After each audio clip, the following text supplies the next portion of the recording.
Hello, my name is Jason Leahy, Executive Director of the Illinois Principals Association. Thanks for joining me for this IPA talk. Fortunate to have with me Andy Stumpf, who is principal over in Winchester, Illinois, which kind of gets me closer to where my home territory is, because let's see, Winchester's in Scott County, is that right? Yep. And I'm a Pike County guy, so not far away from there, from where I grew up. I used to play basketball over there at Winchester High School when I was a kid.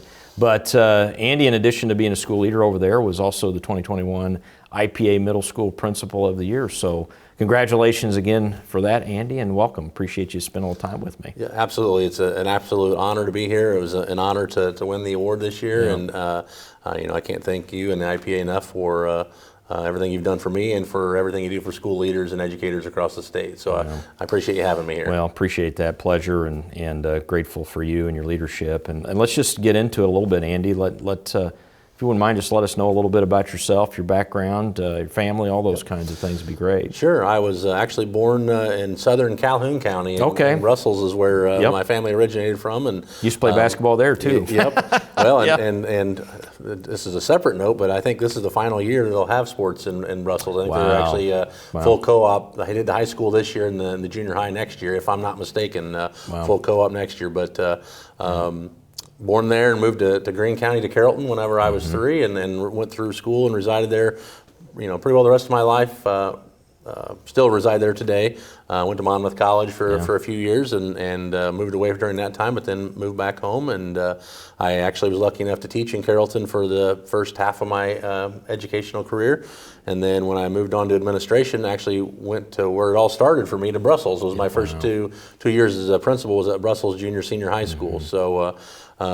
And then at the end of those 2 years, I got hired at Winchester, and I've been there ever since. So, like I said, I reside in Carrollton with my fiance Arletta and my 5 kids: Ella, Charlie, Maggie, Avalon, and Atticus. And I had to practice that. So I've got 5 too, and so I can totally relate with that as well. So we still live there, and between things at Winchester with my job, and then sports at Winchester, and then 4 of my 5 kids are involved in athletics right now. It's pretty well nonstop every day, 7 days a week. Yeah, you're constantly checking the calendar and all of that kind of stuff. Yes. Now, remind us how long you've been now at Winchester, Andy. This is my 6th year at Winchester, and my 8th year as an administrator, and my 17th year in education. So almost half of my time has been spent as an administrator. Yeah.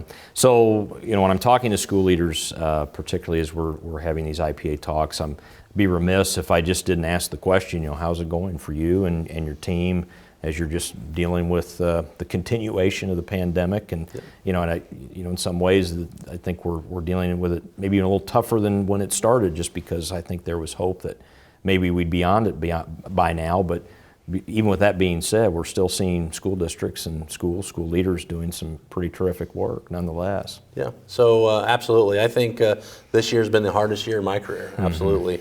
And I think you hit the nail on the head.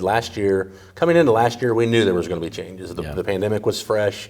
We hadn't been back to school since the actual pandemic shut the whole state down for the rest of the school year. So we knew we had to have some changes. We had plenty of meetings and plenty of plans to move into it. I think this year coming into it, most of the districts in our area, including our own, were going to do masks recommended, not required, up until the mandate came down from the Governor Pritzker, and so I think being in early August and plans were already made, it really took a toll on people, and it's really continued to be a struggle, although things have started to ease up a little bit because we got into a routine. But those first 6, 8, even 10 weeks of the school year were one of the toughest I've ever had, battling with student discipline issues, which I know is really an issue across the state and across the country, really even.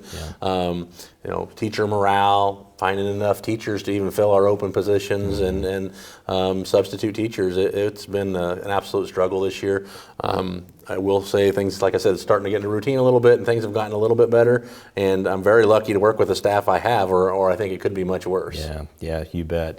So let's just drill down, but we're going to start with you, Andy. What are you doing to take care of yourself? I'll just say one of the things I appreciate hearing from you occasionally is you're farm kid and still engaged with family and farming and all of that kind of stuff. So I know that that's something that's important to you, but just curious about what you do to and by the way, I am as well. I did all those things and still do a little bit of that at home. But what are you doing to take care of yourself and make sure you're okay? Yeah, well, one of my favorite things to do is eat, which I know which I know doesn't necessarily help my health. But a few weeks ago, my athletic director and part-time PE teacher helped me get back into a weightlifting program, and I started. It's been a little over 2 weeks ago, so I've been getting up about 5 o'clock, leaving the house at 5:30, going to Winchester about 6, and working out for about 45 minutes. I hadn't worked out in 18 years since I left Monmouth when I got done playing college football.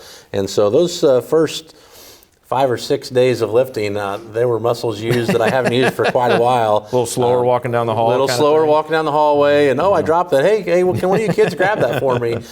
So that's really helped me. I guess I just feel different, feel better. I did lose a little bit more sleep because I had to get up a little earlier, but I also think I've slept better at night because I worked out and just getting back to the swing of things. I tried to drink more water here recently. As I stated, eating is one of my favorite things, but I have tried to cut back on the soda and those type of things, which I think when I was stressed, I would go to the soda or the 2 or 3 sodas a day, or the candy or the sweets type thing. So that's been one of the big things really in the last 2 or 3 weeks that I focused on. I took a vacation day on Friday, went deer hunting with my older 2 kids. Did you get anything? We did not have any luck. Some of our people in our group did. We didn't see a whole lot, but we still had a good time. Even my youngest 2 kids, my 5 and 7-year-old, went all day on Sunday and part of the day on Saturday. They were bears by the time Sunday night came, but so I last few days I've missed lifting, but I'll get back into it again next week, and really looking forward to maybe losing some weight and just feeling better about myself. Other than the farm and the hunting and those sort of things, and seeing my kids' sports programs, I've really got to start focusing on that side of my health. I guess I'm not a spring chicken anymore. I'll be 40 at the end of the school year, and it's time to start taking care of myself, not only for my job, but the most important thing for being there for my kids long term. So Absolutely. So, what I appreciate about you in terms of, not just the work that you're doing at Winchester, but also being willing to jump on when we've had virtual meetings and, gatherings of school leaders from across the state, is just sharing, some of the things that you've got working for you there in your building. And you have shared as part of those what you're doing to really try to keep your team morale up, keep them inspired, keep them taking care of each other. So would you mind talking with us a little bit about some of the stuff that you've done here to really get at that? Because I know that as we talk with school leaders, we get calls, questions, concerns. That is still a perplexing issue for us. So what do you got going on in Winchester? So I sort of feel bad, but I'm not sure which one of my leadership team members came up with the idea, but over the summer they came up with an idea called Support Buddies. And basically what it was we're going to put all the names in a hat and everybody draw a name out and to celebrate the person's birthday, or to just give them a random a candy bar and a note wishing them a happy great day, those sort of things. And so beginning of the school year, the first teacher in service day, we put them all together, everybody drew a name out, and it's been a fantastic way not only to brighten each other's days up. My own support buddy has given me brought me down a Milky Way one day. Teacher in service, we had on Veterans Day, we do a morning assembly with all the students, and then we dismiss at noon and come in the afternoon. Teacher called and says, "Hey, I'm buying your lunch today. I know you don't ever leave on these days. You stay here and get ready for the afternoon, but I'm going to bring you something back. What do you want?" So it's been a huge, my support buddy's birthday is next week, so I've got a little thing planned for them. It's been a way to get to know people better in our building, to celebrate the little things that maybe we forget about during the day-to-day operations. But again, that was an idea from our leadership team. We received an email. The people in our region have the luxury of having the Tracy Family Foundation as a big support system, and they sent out a survey. Who own Dot Foods, right? Who own Dot Foods, yes. You absolutely. see those trucks all over the country. That's right. You can't go hardly anywhere and not see a Dot Food truck. But our county is lucky enough to be one of those places they support. Anyway, they sent a survey out. It's been probably a month ago, and said, "What do you need?" And I said, honestly, what I need is just some money to be able to support my staff and to bring them morale up, bring them breakfast pizza one day on the way to school, to open the soda machine up more regularly and give it to them. And we found out last week that that's coming. The Tracy family has taken that, and soon the districts in our region will be able to do that. So I look forward to applying for, and they basically said, you apply for it, you're going to get it, and they'll give us $500 to help those sort of things.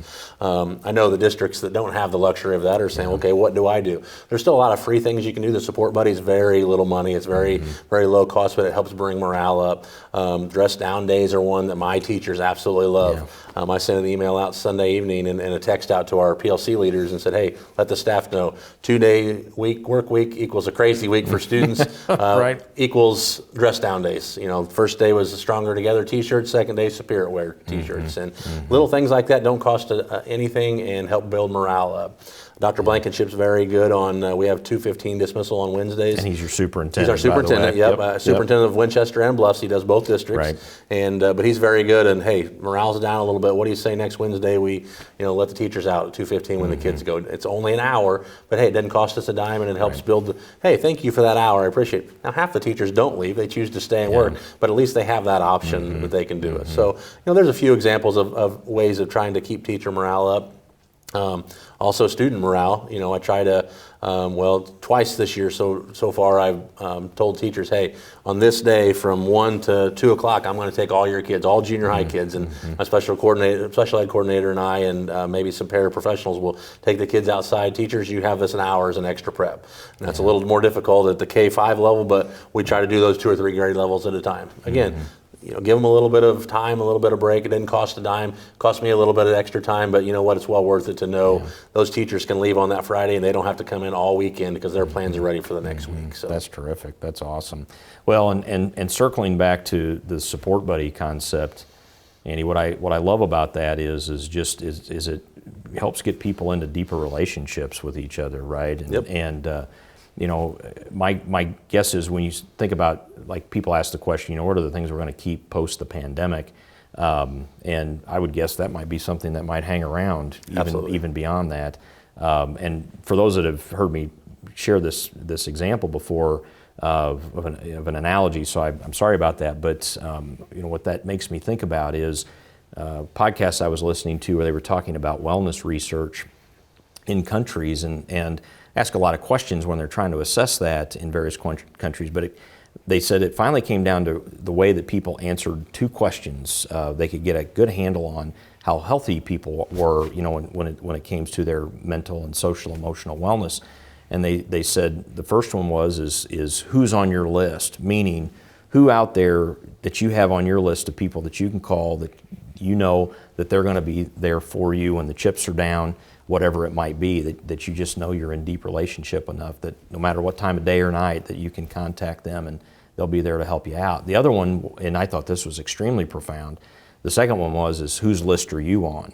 Meaning that there are people out there that trust you enough that you can be there to be contacted and provide similar kind of support. And so, I'm starting to build that more into more of my dialogue as we're talking about that, especially for us as school leaders and for building principals, make sure that they're doing that and being in collaboration with their colleagues, because it can be a tough, lonely position at times.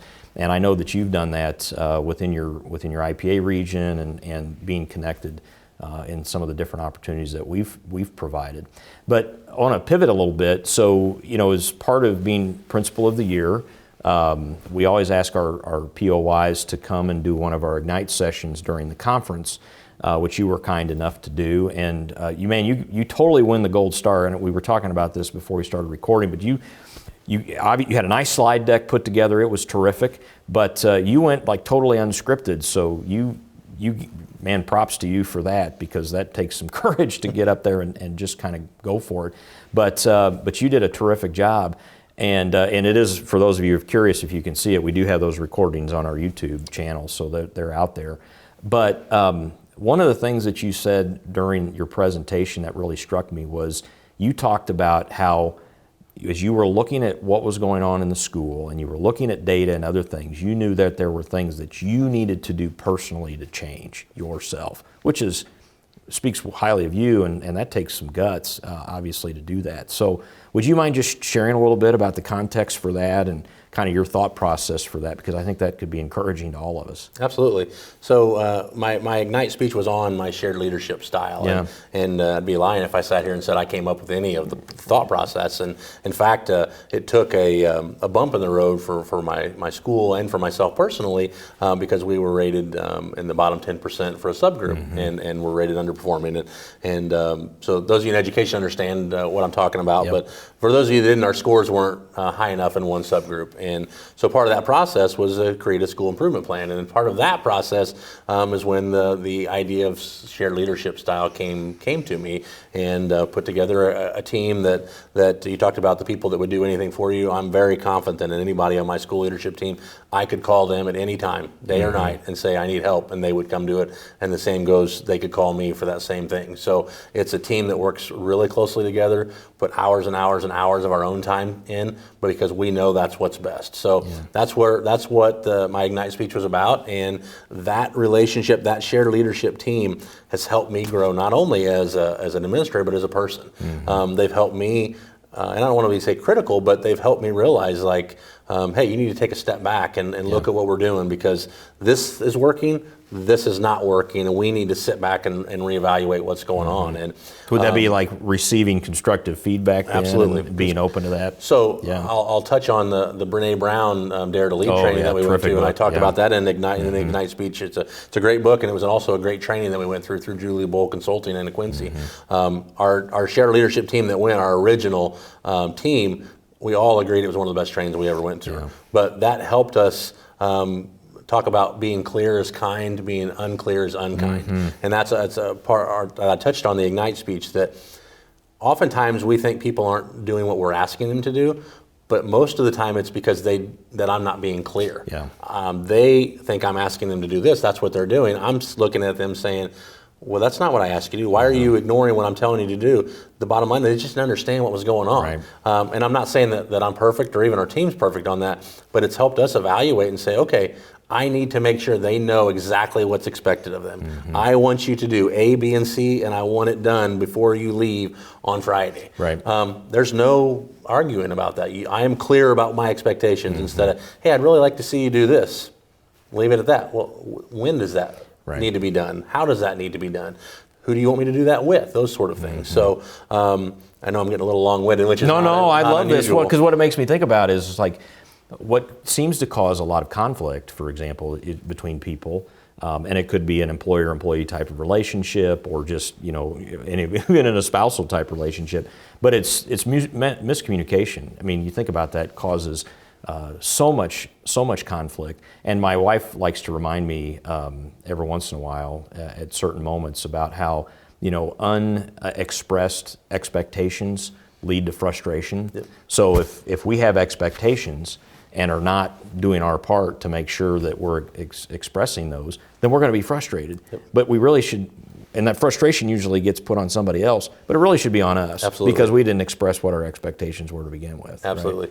Right? And if I look at even being a teacher or an early administrator, I wasn't very good. My heart was in the right place. I always wanted to do what was best, and I always want my kids and my teachers to succeed, but I wasn't putting them in a very good position to succeed. Now, again, I don't have all the answers. I've got a long ways to grow. I'm always willing to learn. But since I adopted the shared leadership style, and we put professional learning communities in place, and we have different people in leadership positions, my entire building has come together closer. They work well together. I think we communicate more together. I think the relationship with administrators and unions stronger now than it ever was at my building. And I think all of those things take place because of the shared leadership style. And it's not easy, because the buck still stops with me. And I tell my leadership team, look, don't be afraid to make decisions, to speak out. If you make a mistake, it still falls on my shoulders. I want them to know that. I want them to be able to do things and freely work. Obviously, I want those communicated. I don't want surprises. But I still say the buck still stops with me. The success is our team's success, and any failures, I still say, look, that falls on me. I'm going to make sure that gets improved, and I'm going to work with our team to make sure those improvements fall. And I think we talked about building morale. I think that helps build morale as well. Yeah, that's terrific. So Andy, we're going to wrap up here, but I want to kind of end with this. So you're middle school principal of the year here for 2021. That is a big deal, right, for the state of Illinois, and especially in a state our size. when you reflect on that and just what's giving you the opportunity here to be in this position, and I'm gonna take one of the things off the plate, because this will be your go-to, because I know you well enough. Is what do you think's key to you being able to have this opportunity to be in this position and be recognized for your outstanding leadership? So you're going to speak to your staff, and I know that, but for you personally as a leader, what do you think's been important for you besides having a great team? And that's obvious. You spoke so highly of them during the conference and the work that they do, so it's evident that you've got a great team. But what do you think's been important for you to make sure that you're doing in order to be able to now have the success that you've had and be recognized as our middle school principal of the year this year? So you hit the nail on the head. I would start with my team, absolutely. Sure. So setting that aside, I think one of the big things is you have to set goals. Yeah. You have to have a direction that you're headed. You can't just, like I sort of did in my speech, sort of flew by the seat of my pants, had everything out and ready to go.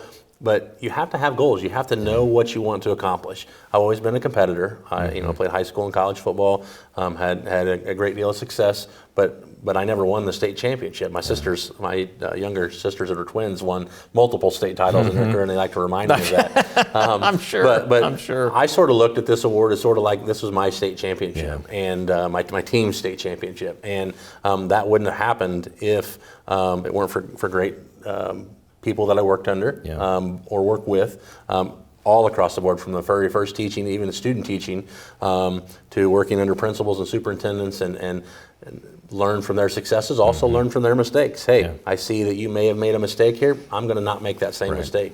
And I'll continue to do that in my career. But I think that's really what it comes down to. You got to set some goals for yourself. You have to want success for your students and for your staff. All staff, from custodians and cooks to paraprofessionals to teachers to your superintendent. You have to want them to have as much success.